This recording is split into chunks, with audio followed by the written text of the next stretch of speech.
how to access it. So before we get started, I'd like to let you know a little bit more about today's speakers and about our moderator. So as I mentioned, first joining us is going to be Dr. Eric Tomlinson, and he's Chief Innovation Officer at Wake Forest Baptist Medical Center, President of Wake Forest Innovation Quarter. Eric is responsible for establishing new business partnerships, licenses, and startup companies based on the ideas and discoveries of the Institute. Eric has a background as a scientific and business leader, and he has worked both in biotech companies and also within a global pharmaceutical company. So also with us today is Pat Whalen, and Pat joined the Buffalo Niagara Medical Campus as Chief Operating Officer in 2008. So in addition to managing the day-to-day operations of the district, Pat works to foster collaboration and job creation on campus and throughout the whole region. I know that's a binational region since it's U.S.-Canadian right there on the border. He also works to attract companies and people from around the world to Buffalo. So Pat personally started over 20 businesses, including Fulfillment Systems International, which is a logistics services provider, and that grew to a firm with annual sales of around $20 million before being sold to UPS in the year 2000. Pat's a member of the Board of Directors for the World Trade Center Buffalo Niagara and the Canadian-American Border Trade Alliance. So moderating today's discussion is Kevin Byrne, and Kevin joined the University Financing Foundation in 2003. So Kevin has managed all aspects of the firm, including its new investments in education and research projects, which total over $800 million. Kevin oversees the operation of Tufts, and through his leadership, Tufts involved in all aspects of research park creation and ongoing operations, including development of facilities, because that's a major part of research park development. He's crafted full-scale park business plans, assisted in strategic and master planning of parks, and he's also helped several global parks with the creation of innovative investment structures, and that helps those parks to maximize efficiency of resources. So Kevin currently serves as the president of the Association of University Research Parks Board of Directors. So thank you, Eric, Pat, and Kevin for being here today. And we're really excited to explore this topic of innovation districts. So I think one of the first questions we might want to address is, what is innovation? So what are your thoughts about that? Eric, can you let us know maybe some of your thoughts on innovation and then again some of the initiatives you've undertaken at Wake Forest Innovation Quarter?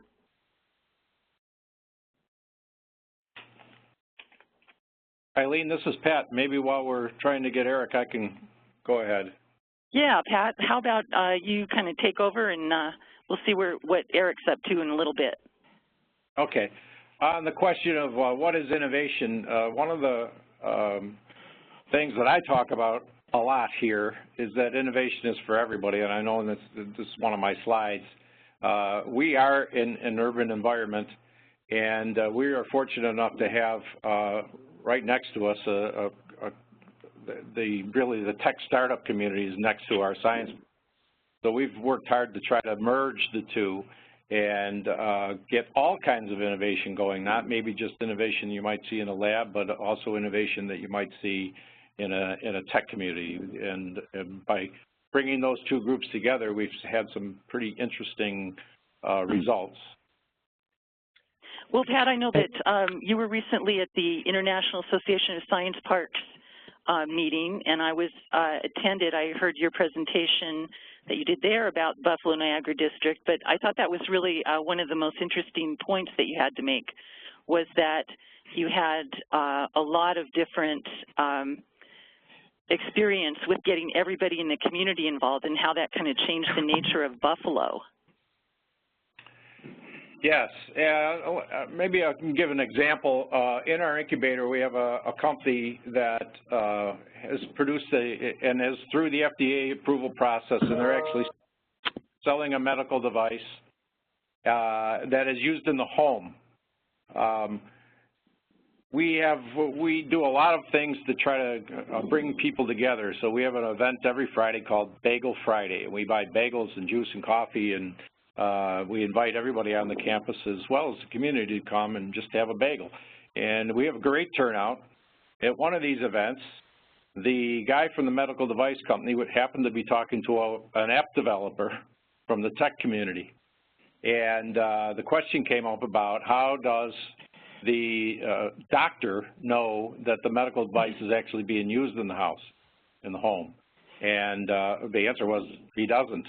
And to make a long story short, the medical device now is being equipped with an app that allows the doctor to know when the patient is not using the device. And I don't think that may have happened at some point in time when somebody realized we need to monitor these things, but I think because of this bringing together of these two communities in an innovation surrounding in what I'd like to call an innovation district, it happened a lot faster.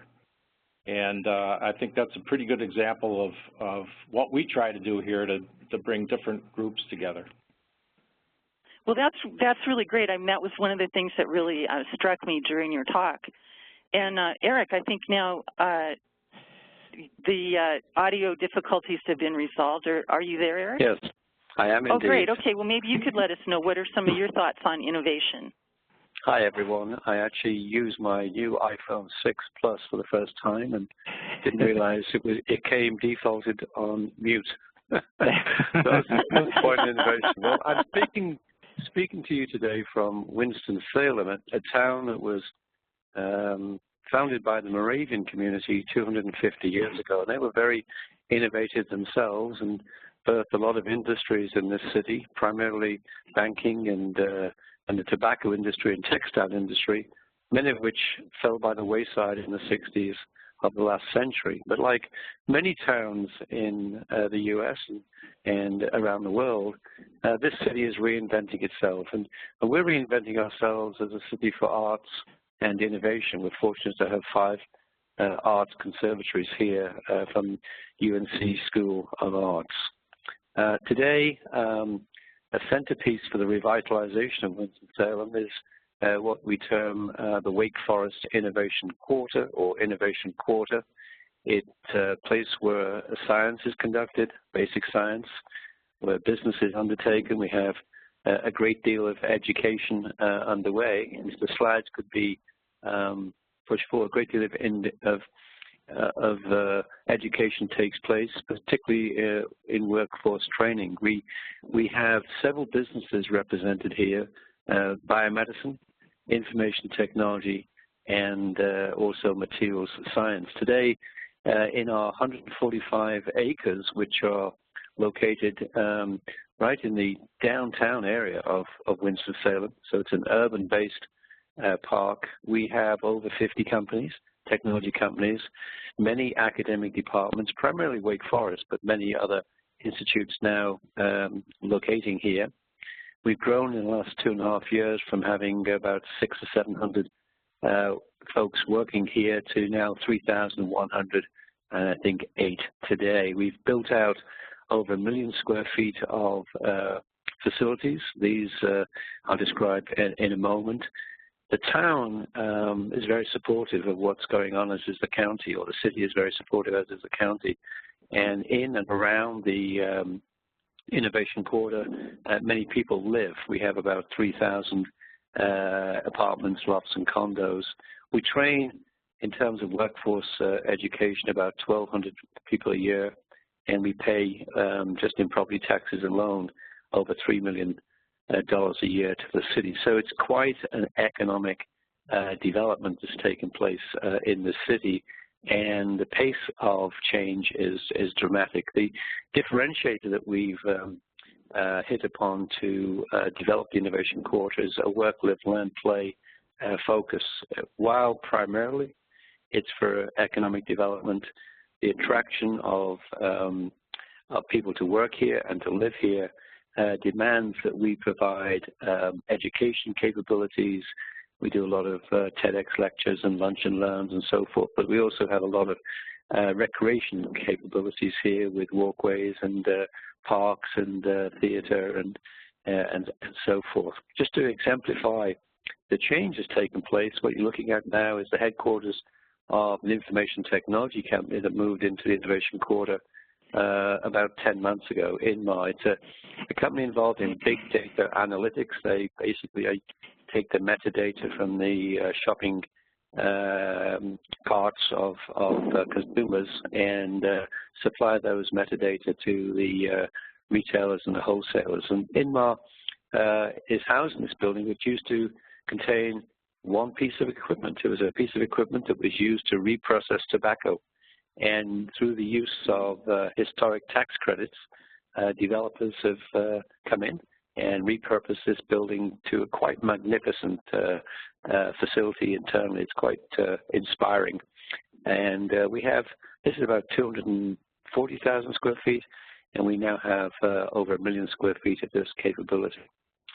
So to the question that was posed to me while I was fiddling around with this 6+, what is an innovation? Well, to us, it's pretty simple. It's a much used, overused word actually, but to us it's translating an idea or a discovery or an asset into a good or a service that has value. But somebody will want to have it, and preferably they will use it to their benefit. And so built in there is not just the invention, but the use of that invention within an innovation and the purposeful element of business to develop and to commercialize. We're fortunate in Winston-Salem to have a number of anchor tenants in the Innovation Quarter. In addition to Inmar, we have Wells Fargo, a very large data informatics capability, as well as Wake Forest University and Wake Forest Baptist Medical Center. We have about 1,100 faculty. We bring in a couple $100 million a year in annual research income, and it's characterized by a great deal of invention. We brought in about $850 million over the last decade in licensing income, and the types of organizations that are here are described on this slide. The output of that scholarship and that commercialization is exemplified here. We've started about 33, exactly 33 new companies since 2000. Products are on the market now. There are about 100 products on the market from technology that was invented in and around Wake Forest, and we sell in the U.S. about $1 billion worth of product, or our partners do.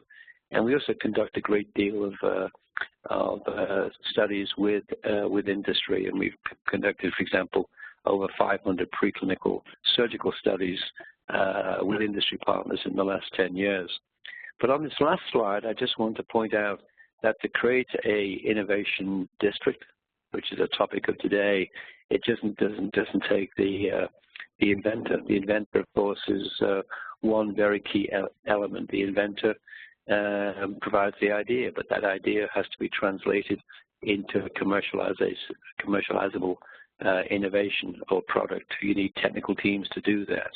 You need business, you need entrepreneurs, you need capital, you need employees who are trained, and in today's world of distributed services, you do need product partners both to manufacture and sell worldwide. What you can see in our presentation is that we have a need for a great deal of inward investment. About $600 million has come into the Innovation Quarter in the last decade to create what we see today. And the next phase will cost, we believe, about $750 million, primarily from investors.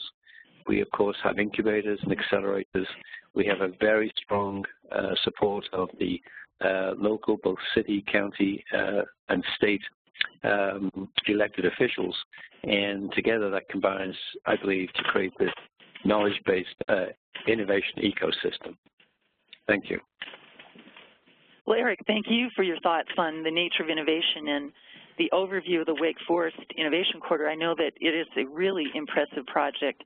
I would urge everyone listening today to plan to go visit. It's been a few years since I last visited, but when I was there, which was probably 3 or 4 years ago, I was amazed even then at everything that had been accomplished. Given the context of the decline of the tobacco industry and then the growth of the biomedical industry in Winston-Salem, it's really an informative example for us today. So Pat, I think we'll turn it over to you now. You can you let us know a little bit about your thoughts on innovation, but I know you've been really working hard on changing the nature of Buffalo, and that transformation has really been amazing too. So could you tell us a little bit about that? Yes, I'd be happy to. It has been an amazing transformation, and it's a very similar story that Eric just told. Buffalo, our tobacco was steel. Buffalo was a steel town, had a lot of manufacturing jobs. Bethlehem Steel had 20,000 employees. Right next to that was a Republic Steel plant, had 12,000 employees. Both those plants closed in the mid-'80s within a couple of years of each other, and all the supporting industries for those plants obviously disappeared as well. So it's been a tough row. However, about 12 years ago, some civic leaders decided that there were enough core assets here on our footprint that if they collaborated, they could get a lot more done collectively than they could individually. The joke we tell, which is an exaggeration, but Roswell Park Cancer Institute was across the street from our Buffalo General Hospital, which is now part of the Kaleida Health System, for 150 years. And the only time they talked was in court. It's a bit of an exaggeration, but they did not really communicate, and if they didn't communicate, they wouldn't collaborate. So our organization was formed to try to foster, first, communication amongst the institutions, and secondly, if they could communicate, they would collaborate. If they collaborated, they would co-locate more assets on this campus, and that's indeed what's happened. In the last years, we've had 1.5 million square feet of construction take place on the campus. Right now, I can look out my window and see another 1.5 million square feet of structures being built. We've gone from 4 million square feet of space to 9 million. The idea, though, is a bigger picture than just building buildings. What we're trying to do is create an infrastructure here, or an ecosystem here, that allows startup companies to be formed, and indeed that's happening despite the fact that we're just now reaching what we consider to be critical mass. We've had 100 startup companies form on the campus in the last 4 years. There's been $1 billion of investment on the campus. The head count of people coming to work here, when I started 7 years ago, there were 7,000 people coming to work here. Today there's 12. When the construction that's underway now is complete, we'll be at 17,000 people coming to work here every day. And the patients that visit the campus have gone from 1.5 million to 2 million. So there's been tremendous growth. And I think it's important to note that we, too, are in an urban environment. So in 2010, we decided that we should incorporate our neighbors, at least in the planning process. And we set out to do a master plan that incorporated our neighborhoods to the east of us and to the west of us, which are residential, and the neighborhood to the south, which is the Central Business District, or downtown Buffalo. And what we wanted to make sure happened is that the entire community benefited from what's happening on our footprint, which is 120 acres. And while we've had all this construction going on, we've been able to answer a lot of questions, or ask a lot of questions, about electrical grids. The electrical grid here was not sufficient to accommodate all this new growth. Keep in mind that the electrical grid in the city of Buffalo is the oldest in the world. We're right near Niagara Falls, and the first city to be electrified was the city of Buffalo. And so the good news is we're the oldest electrical grid in the world. The bad news is we have the oldest electrical grid in the world. So as we envision that, we're actually using the campus as a living lab to consider how to make grids better, how to make grids smarter, and how to use alternative energies to solve some of the problems that we'll see in the future in industry-related things. This slide that's on here now shows some of the construction that's underway. The big, gigantic hole dead center is the University of Buffalo is building a new med school, pretty much smack dab in the middle of the campus. and that's quite a large project, 500,000 square feet. And surrounding that are some additional office buildings, and the children's hospital is moving to the campus as well. So what we are trying to do is revitalize the economy of Western New York. Long ago transitioned from steel, but we unfortunately didn't transition to anything until recently. And what we've transitioned to in the last, I would think, 3, 4, 5 years, a startup community. And we have an awful lot of startup early stage companies in Buffalo that are really starting to employ significant numbers of people. We've got a long way to go. We're certainly not where Wake Forest is, but we think that by combining lots of different types of skill sets that and reminding everyone all the time that innovation is for everybody. It's not just for researchers, it's not just for scientists, but it's for everybody. And if we can involve the entire community here, as I used in the example before, we can get some pretty interesting results. And I think that goes to the question of how do you create an innovation district? And it's a very difficult question to answer, I think. I know Kevin is going to have comments about this because in our practice session, he brought us some really good points. You just can't wave a wand and say this is an innovation district. There are certain elements and pieces of it that are difficult, and it's not just money. There's an awful lot that goes into an ecosystem, and that's what we're working hard to do here. I think we've been pretty successful thus far. Being in an urban environment, it makes it, I think, for both Eric and I, a little easier to involve a lot of eclectic different types of personalities and demographics. So the question, and probably for a lot of the audience, is how do you bring those things together in a more suburban setting? And I think that's probably what we ought to spend some time talking about. This last slide here is what we've, our really business model here, and what we're trying to do is change this entire city, use this anchor institution that we call the Buffalo Niagara Medical Campus, which is really a collaborative environment or collaborative effort by 9 different institutions called the Buffalo Niagara Medical Campus. And as that anchor institution, we're affecting a lot more, you see a lot more circles on the right than you do on the left, which probably the left is a more traditional model, but on the right, we're trying to impact an awful lot of stuff around us. And certainly at the top of the list is entrepreneurship, because I think all the others really, you can't do much if people don't have jobs, and we're trying to make sure that the jobs get created in Buffalo, New York, and we're trying to do that through innovation. Well, Pat, thank you. I think that's, you know, your efforts there are just really pretty amazing, and it seems like they're really paying off with the number of jobs that have been created in the district and how you're involving the entire city. I think that's some really good points. What I'd like to do now is take a look at innovation districts and what makes them successful. And once again, if you have any questions to ask of our speakers, please use the chat feature at the bottom right-hand corner of your screen, and Jolene will make sure that our presenters get the questions. So Kevin, could you offer us some thoughts on the subject of innovation districts and then guide today's discussion?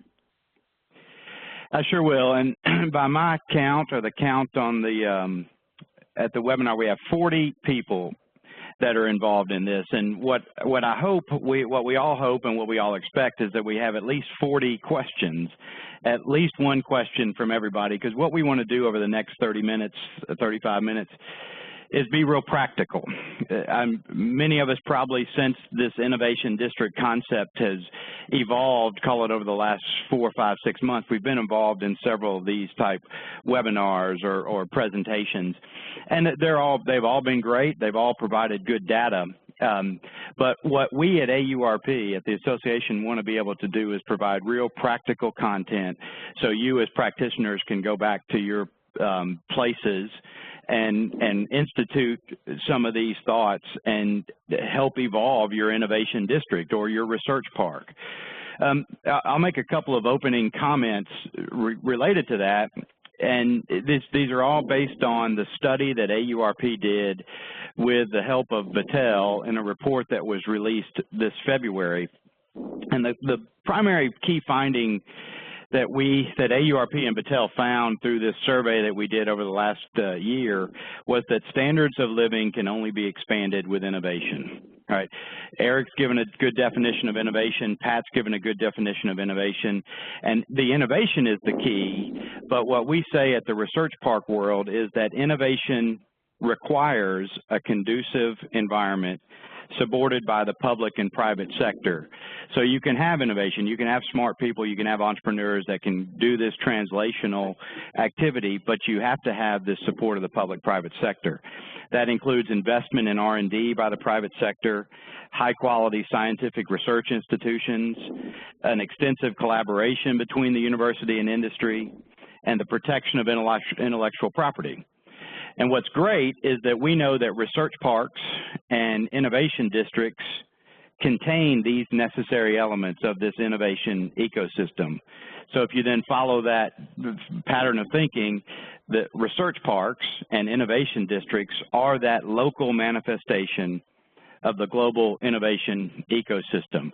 So the reason why we're all here is to learn more, think more about how we can expand our innovation districts and our research parks to be able to provide this innovation that increases standard of living. So let me give you some statistics. Anybody that's heard me talk over the last year has heard these same statistics. They haven't changed, but they're unbelievable to know the impact that you have as a park director across the world. We have people across the world that are part of this. The impact that you have. Over the last 5 years at research parks, job growth has increased 27%, while the North American economy has declined 5%. So clearly, job creation is occurring in these places where innovation exists. So that's the critical element of what Pat's doing, what Eric's doing, and what you all are doing, because it's where job growth is. It's where politicians get all of their meat to go out and stump, as they're doing right now before next week. That job creation happens in these innovation districts and in these research parks. So that's the critical importance of what everybody is doing. There's also a lot of building that's taking place. You know, cranes have been at research parks over the last 5 years when they haven't been in the rest of the economy. So we have been creating and building and expanding innovation districts through our network of parks over the last 5 years. And so that's, again, why we want to have this webinar, is to say, here's the practical things you can think about as you're trying to expand. So those are opening thoughts. What I want to do now is have an interactive conversation with Eric and Eileen and Pat, but you be involved as well. Ask us questions, make comments on the comments we're making. The first question we'll ask, and this is a major question as this topic has evolved, it's what really is an innovation district. I mean, many of us use that word. Many of us use the word research park. Sometimes they're used interchangeable. Sometimes they're not. But I'd like Eric to give his definition of innovation district, then we'll ask Pat and Eileen, and that'll prompt a lot more conversation. So Eric, what's your definition of an innovation district?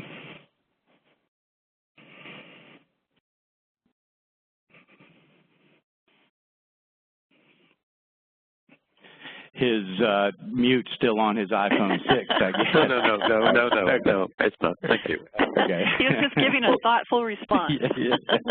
Well, clearly it's, and I'm not trying to be trite here, it's focused exclusively on being innovative. And by definition for us, that means developing products and services that are unique and which have value that people will acquire. And, you know, one can expand on that greatly, but to us, it's a very simple definition. It's not intended to take away from other industries, but you know, we are using high technology to create very innovative products in medicine, in information technology, and in material science. All right, great. Thank you, Eric. Pat, what do you think as you think about what an innovation district is? How do you define it? Well, I think what we're trying to do here is cross-pollinize as many different kinds of people as we can. I think you need diversity in order to have real, true innovation. And so we're trying to cross-pollinize a lot, the tech community with the science community, with the energy community, and just by bringing different people together, and it's a technical term, we smush them together. And I wish there was more science to this, but by smushing people together, and we do that by design. We've designed the campus in such a way that it's easy to walk between buildings. We've just spent about $6 million to build a linear park that's basically a park that's only 35 feet wide, but it's 3,500 feet long, and it knits the whole campus together with meandering sidewalks and pedestrian level lighting and benches. And if I could put whiteboards in that outdoor park, we would. But right now we're working with sidewalk chalk, so that if two people are walking one building to another and they bump into each other, we call these things purposeful collisions.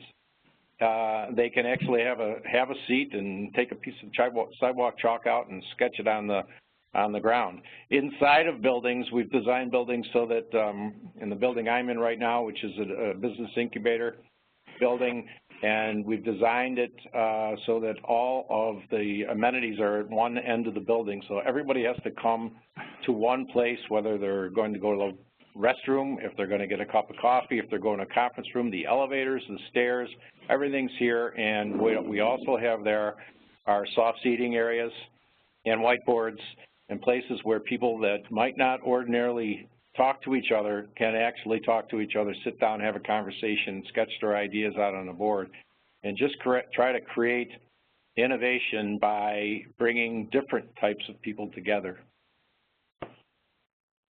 Well, Pat, I know that yesterday we had a chat with Eric and Kevin, and Eric had a really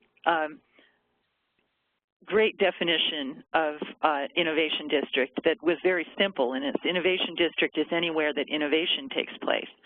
So whether it was in a place like Buffalo, in the problems, the issues, that challenges that Buffalo had, or that ones that were similar but different in Wake Forest or in Winston-Salem, both of those districts have sort of been totally transformed, but innovation and the idea of innovation was critical to that, whether, the actual physical location really wasn't all that much of, an important part of it. Right. I fully agree, so. Right. One of the things I think was a tipping point in Buffalo really was the opening of the building I'm in, which was the incubator. But inside the incubator this year, we've opened co-working space. And that co-working space, I wish I could tell you why, but for some reason has been adopted by our startup community of tech entrepreneurs. And it's basically their home. They have an event in there every night. They're in the space a lot. We use the space to have events with researchers and scientists, and the next thing you know, we have these two communities together in the same space. And it's brought this tech community to the science park, which is, I think, one of the things that needs to happen to create an innovation district. The trick really is, how do you do that? And we did it by having this really cool looking co-working space that people just seem to like to be in. And it's very relaxed, and we get an awful lot of different kinds of people there that talk a lot about a lot of different kinds of things. And an example of what I gave earlier was with the medical device now having an app attached to it. Well, that's true. Our co-working space, which opened about 4 or 5 months ago, is a private venture within one of the repurposed tobacco buildings called Flywheel, by folks who've never been involved in such space previously, but they came together.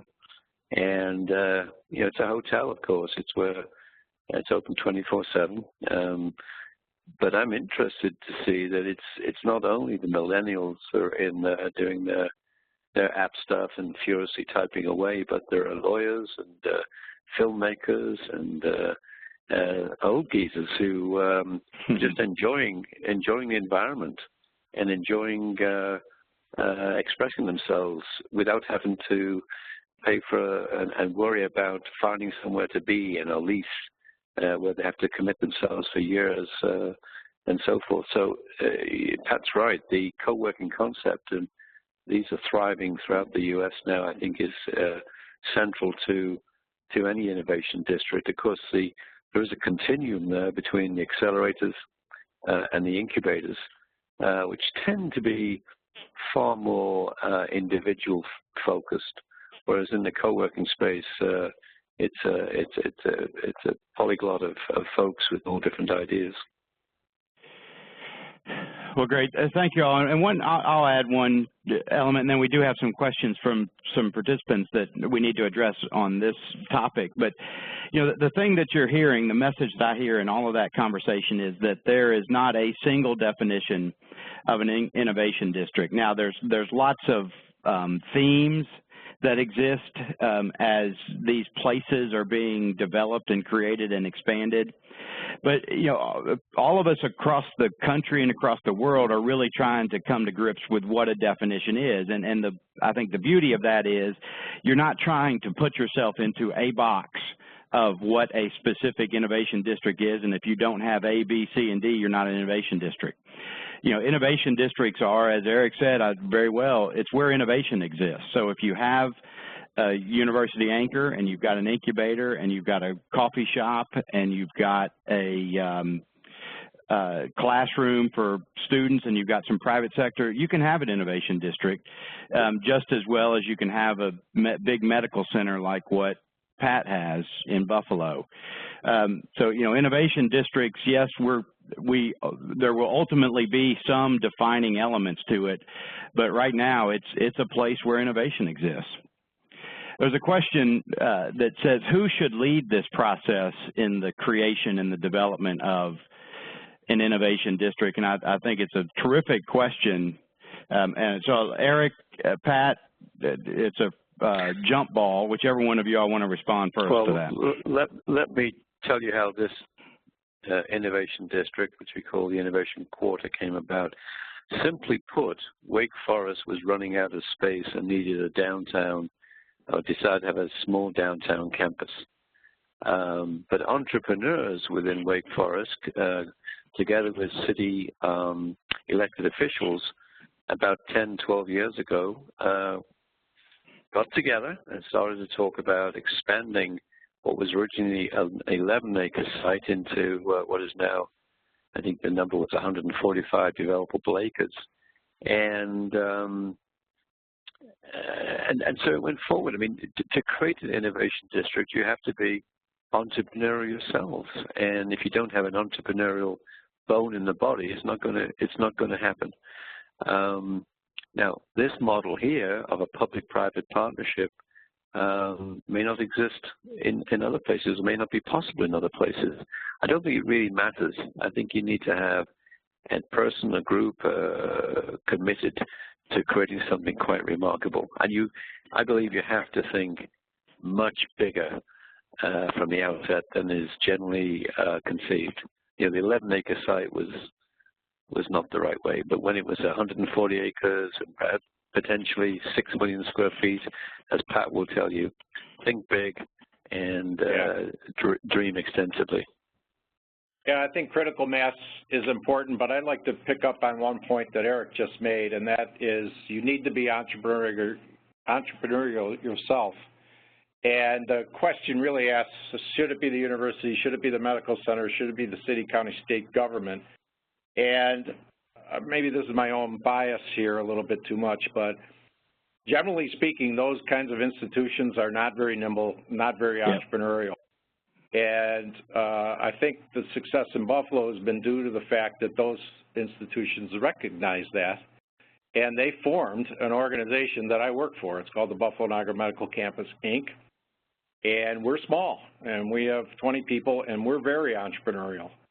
And I think that's really been a key. It just takes too long for large institutions to make things happen. The world changes pretty quickly, and we're nimble. So I think that's a really key element. It may be different in other places. You know, smaller places are probably going to be more nimble than larger places.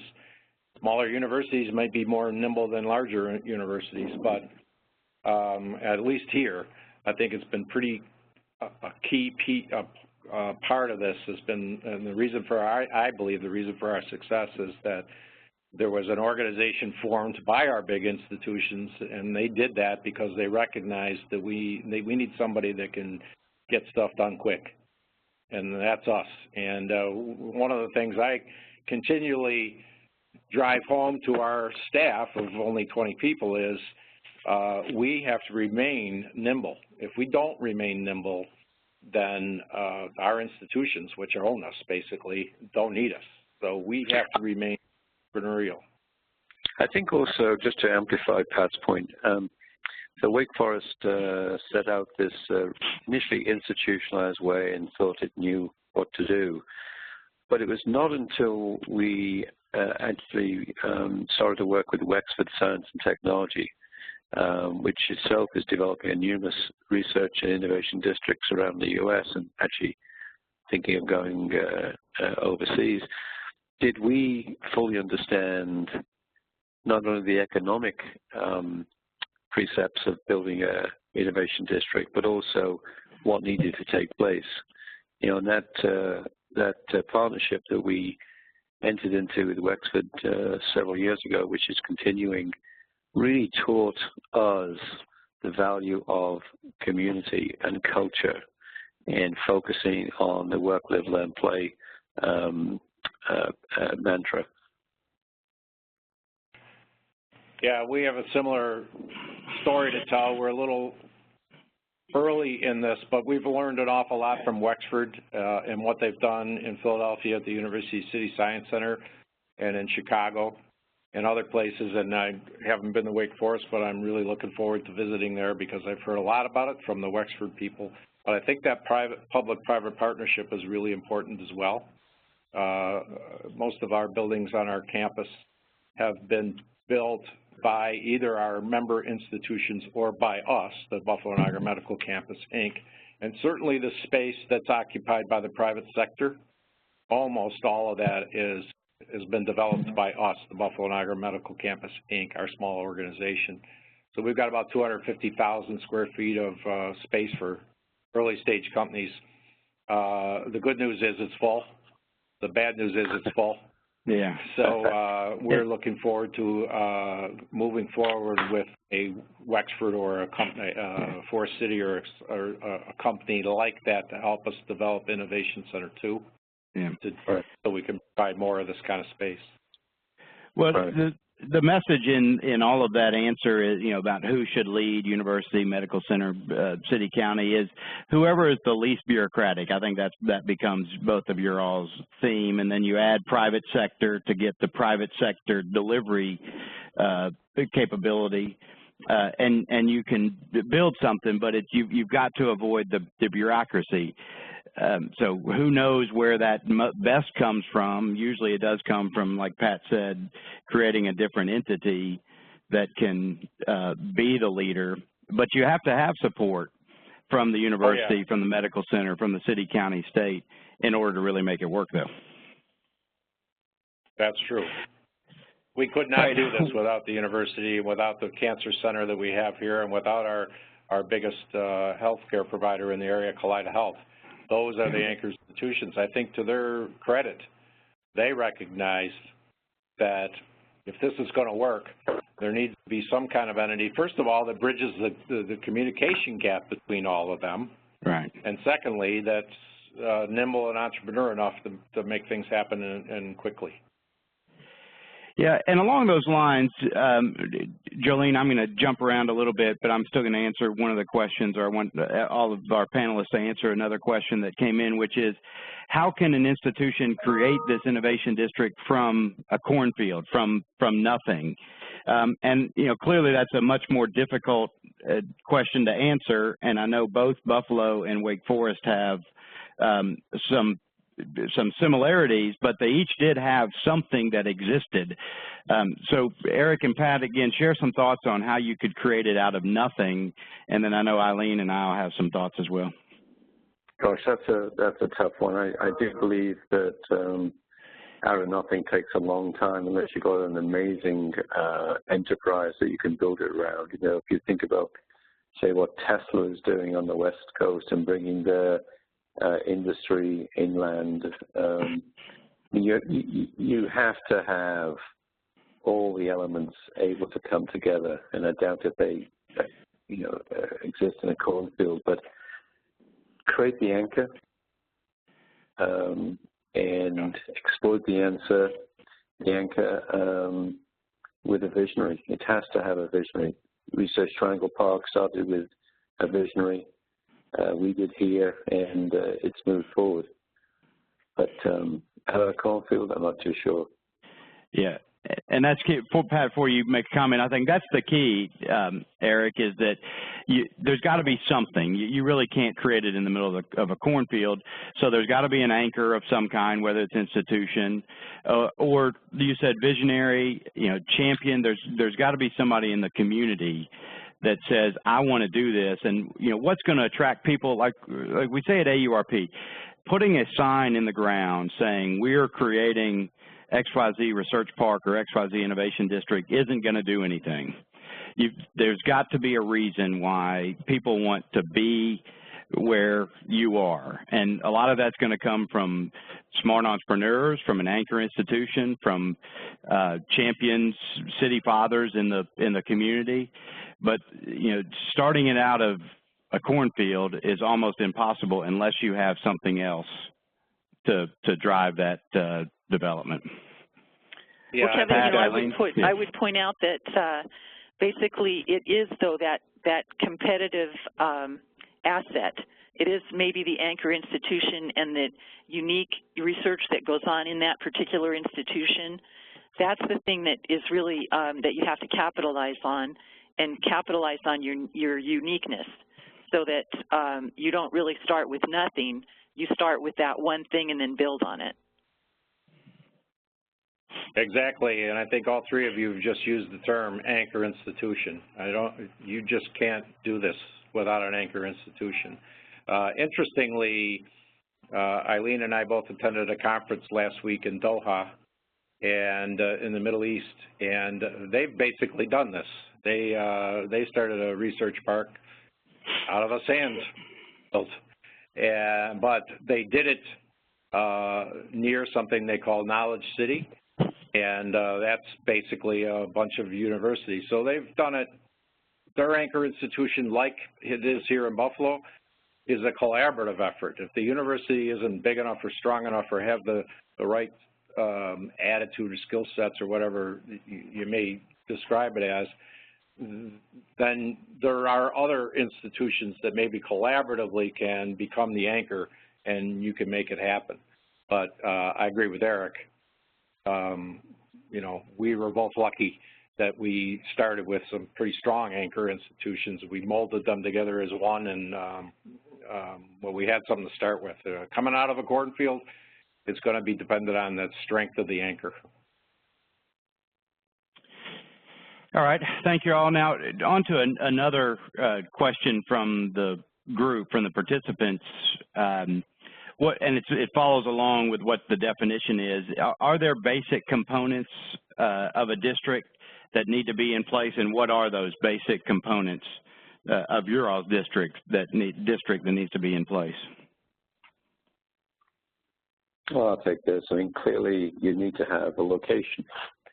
There's no point creating a district within an urban-based community that isn't able to expand and meet your aspirations. If you're going to spend 20 years trying to acquire buildings and space, then that's not going to be of any use. There has to be a core direction, probably based on the anchor. In our case, it was biomedical science, and we've added to that information technology and material science. It has to be a workforce of scientists and engineers, and but also going back to an earlier point, all the folks that constitute an ecosystem. You do find actually that groups able to provide services to innovative companies and institutions will emerge. So they don't necessarily have to be in place to begin with. There has to be money. You know, that wonderful Chinese proverb, no money, no life. Well, there has to be money. And I think this whole question of culture, I mean, you have to have a culture that is wanting to be innovative. I mean, the culture that we've seen emerge in Silicon Valley is one of entrepreneurial behavior. Again, going back to WinstonSalem, it was a culture initiated by the Moravians 250 years ago, which they need to innovate to survive. And as this city became one of the most wealthiest cities in the United States in the 50s, that was all built on innovation. And the willingness to embrace innovation has to be within the culture. So I think culture, at the end of a long day, is probably the most important element, and what differentiate you from any other type of industry and sector. Great, and I'm Pat. I'm sorry, I'm gonna cut you off and let you answer another question. So, Jolene, will you advance to slide 32? And this series of questions is about the 3 different types of innovation space that many people are talking about right now. An incubator, accelerator, co-working space, how are they different and how do they support your district? And the reason why I jumped to that is what are some of the basic components and resources of a good innovation district? It's any or all of these 3 types of spaces, and there are some differences, and so I'll have Pat and Eric talk about some of the differences and why they are so critical. Because many times we see in a research park that they're started by and through and with an incubator or some innovation space. So if somebody is talking with, like, the question about how do you start from nothing? Well, one of the ways you can start from nothing is get a bunch of entrepreneurs and start creating companies that leads to more development and more companies and more. So you can create something out of nothing by having a little bit of something. And that's what, this part of the anchor of any research park or innovation district can be, this incubator, accelerator, co-working space. So, Pat, go ahead and jump into that. Yeah, it's ironic that I was just going to address the pick up on Eric's point about obviously you need all the stuff that he just said, but I think really a key part of this is the incubation space. And if you want to be innovative, you can be innovative and you can do research. But at the end of the day, I think it's really important that the research be commercialized, and that's done in accelerators or incubators. So in our mind, a business incubator is a place that maybe someone graduates to after coming out of an accelerator, or maybe in our case, what we've done with our co-working space is we've created this co-working space, but it's unlike a lot of co-working spaces I visited. Our co-working space is co-working space with a mission, and our mission is to help people get ideas out of their head and onto a piece of paper so that they can start to put together a business plan, and then maybe they go to our accelerator or they go to our incubator. But we really, we have plenty of people that are just hanging out in the co-working space, which is fine, but we also make a conscious effort there to attract people that have ideas and want to get those ideas out of their head and on a piece of paper. And I think the difference between incubators and accelerators, that's probably an important thing to define, and I'll start and let Eric talk about that. But in an accelerator, what we're trying to do is take some technology, and it could be an idea that comes out of the co-working space.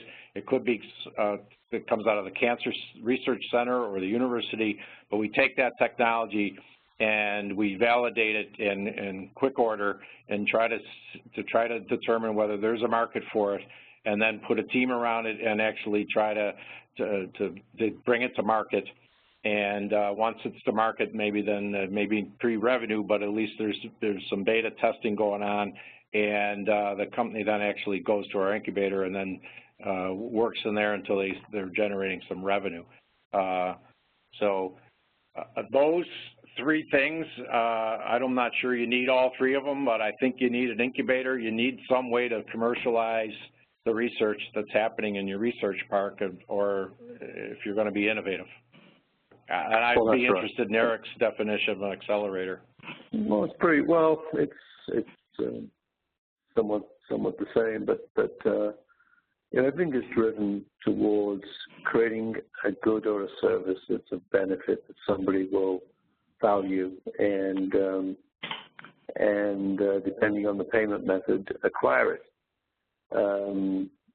So everything that we do at Wake Forest in terms of that is focused on accelerating. Now, the challenge is you can accelerate things, but they have no value. So we spend a lot of time and money on business analytics to understand the value of a technology or an idea at a very early stage. Now, that's costly. So the traditional academic approach would be to take an invention and do a disclosure and file a patent and move it forward and pay prosecution costs and then try and license it. In our case, what we do is we reach out to industry.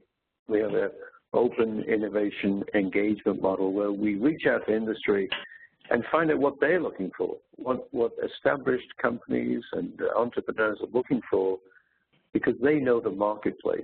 And once we understand the market dynamics, then we fit the opportunity to that market, and then we set about accelerating, whether that's prototyping, synthesizing, doing some market research.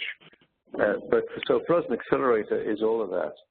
It's making sure that the business analytics are sound, that you translate the idea into a stage of proof of concept in a validated model, in our case of disease, that we have partners eager to see those data, which they may have options to acquire. And that acceleration really is always focused in on the marketplace, on the end user. Well, this is great, and I thank you all, Eric and Pat, for your comments here. And unfortunately, we've got to wrap up. It's 2:30, and so here's my deal for all of the participants that are still on the webinar. If you want to learn more, we've got a perfect opportunity for you to do that at the AURP International Conference, which happens on December 2nd in Boca Raton. If you go to aurp.net, it'll describe more about this, and we have several sessions about innovation districts and the creation of innovation districts at this upcoming annual conference. So pursue that after we hang up. I'll wrap up, though. Jolene, actually go back one more slide, if you would, to 39. I'm sorry, two more slides, 36. To these common elements, these are all the things that Pat and Eric and Eileen and I have described as you're thinking about an innovation district, and this is the way we'll close. And you heard us say, everybody say, you've got to have a strong anchor institution and that institutional commitment. Now, that could be the governmental institution, that could be the university institution, but there's got to be some support institutionally for the innovation district or research park. There's got to be the financial commitment, the old money that Eric mentioned. These things do cost money. The development of place costs money. You don't have to have a lot of money to get a little bit of place, but as you develop, you do need the financial resources, which could come from any of a different number of sources. It could come from local incentives. It could come from government money. It could come from the private sector. It could come from the university. One of the questions we didn't get to answer is, how do you finance an innovation district? And it's just like as the proverbial eating an elephant. It's bite by bite. It's every little different element has to be financed and thought about differently, but it takes a financial commitment in order to do that. It takes great leadership. Right now on the phone, we have two of the great leaders at AURP, and Eric Tomlinson and Pat Whalen. And, you know, the reason why those two places are thriving is because of those two people. Yeah, there's a lot of other things that go on, but they're at the helm, and they're the ones that are managing all the innovation. Now, they're not down designing the next scientific invention, but they're providing the culture, the atmosphere, the place, and it takes great leaders in order to do that. So that's a very, very essential common element. The community involvement, you know, getting everybody involved. Many of us right now, or many people around the country, are applying to the federal EDA for a grant to study research park expansion or research park development. And one of the key elements of that is, how is your community involved? Do you have your neighborhood community? Do you have your public school systems involved? Do you have the, you know, the banking and financial systems involved? Do you have the governments involved? The community has to be involved. So back to the question about how do you create something out of a cornfield, if you've got the community embracing this development, then you can make something happen out of nothing. And then finally, we say this is probably the most important of the five, and it's the hardest to define. It's creating a culture. You know, there are so many places that are good places around the country, but they're not innovative because there's not a culture there. There's a culture at Wake Forest. There's a culture in Buffalo that says, I can do something, I can make something, I can commercialize. And if you have that culture along with these other elements, you're going to have the elements of success for whatever you call the place that you have, a research park, an innovation district, you know, whatever it is. These are the things that are important to creating that standard of living that I talked about 30 minutes ago. So with that, we'll end. Thank you all for being involved. I'll let Eileen make some final closing comments, but thank you all for being a part of this today. Well, thank you, Kevin, and thank you, Pat and Eric. And we've had a lot of fun exploring this topic of innovation districts today. I know there's some really interesting points. And Kevin, once again, I know that you reminded everybody, but I just wanted to add that we're going to have a lot more discussion on this at our international conference. It's going to be in Boca Raton, hosted by Research Park at Florida Atlantic University. And we're also, as part of that, we're going to be touring the Scripps Research Institute and the Max Planck Florida Institute for Neuroscience. Those are really interesting places and well worth visits.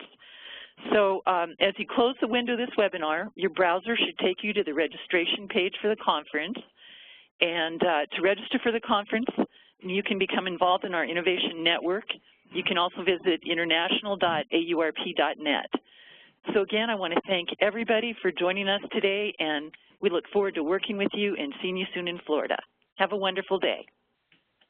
Bye, everyone. Thank you. Bye-bye. Bye-bye.